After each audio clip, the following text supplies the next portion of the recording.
একটি তরকারিকে যেরকম সুস্বাদু করে তুলতে সেই তরকারিটির মধ্যে সকল কিছু পরিপূর্ণভাবে দিতে হয়, ঠিক তেমনি একটি ভিডিওকে ভাইরাল করতে হলে সেই ভিডিওটির মধ্যে সঠিকভাবে এডিটিং করতে হয়।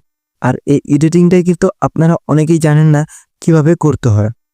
তো আজকের এই ভিডিওতে আপনাদেরকে আমি দেখাবো আপনারা খুব সহজেই কিভাবে মোবাইল দিয়ে ভিডিও এডিটিং করতে পারেন। তো বেশি কথা না বলে ভিডিওর দিকে চলে যাওয়া যাক। আমাদের কিন্তু ভিডিও এডিট করতে একটি অ্যাপের প্রয়োজন, আর এই অ্যাপটি হচ্ছে ক্যাপকাট। তো সিম্পলি আপনারা সবাই এটাকে প্লে স্টোর থেকে ইনস্টল করে নেবেন। আমার ফোনে কিন্তু অলরেডি ইনস্টল করা আছে। তো সিম্পলি আমি এটার মধ্যে একটি ক্লিক করব।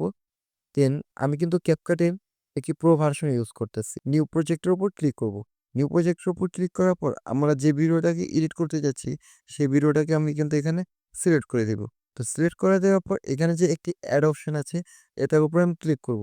অ্যাড অপশনের উপর ক্লিক করার পর কিন্তু আমাদের ভিডিওটা অটোমেটিক্যালি ওইখানে অ্যাড হয়ে যাবে। দেন অ্যাড হওয়ার পর আমি একটু ভিডিওটাকে অ্যাডজাস্ট করে নিলাম। অ্যাডজাস্ট করে নেওয়ার পর এরপর আমরা আবার এই যে পাশে যে প্লাস আইকনটা এটার মধ্যে ক্লিক করব।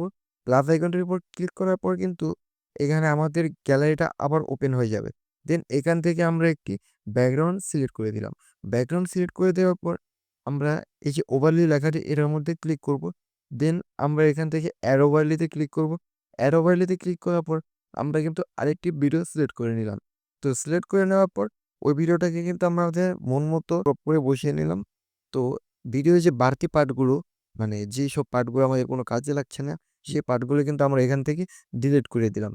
দেন আপনারাও কিন্তু আপনাদের ভিডিওকে চাইলে এভাবে ডিলিট করে এডিট করতে পারেন। তো আমাদের কিন্তু সব কাজ এখান থেকে হয়ে গিয়েছে। আমরা কিন্তু সিম্পলি এই ভিডিওটাকে এখন এক্সপোর্ট করে নিব। তো এক্সপোর্ট করে নেওয়ার সময় আমাদের রেজুলেশন থাকবে 1080p আর 60 fps। তো এইভাবে কিন্তু আমরা ভিডিওটাকে এডিট করে এক্সপোর্ট করে নেব। আশা করি আমার ভিডিওটা আপনাদের কাছে ভালো লেগেছে।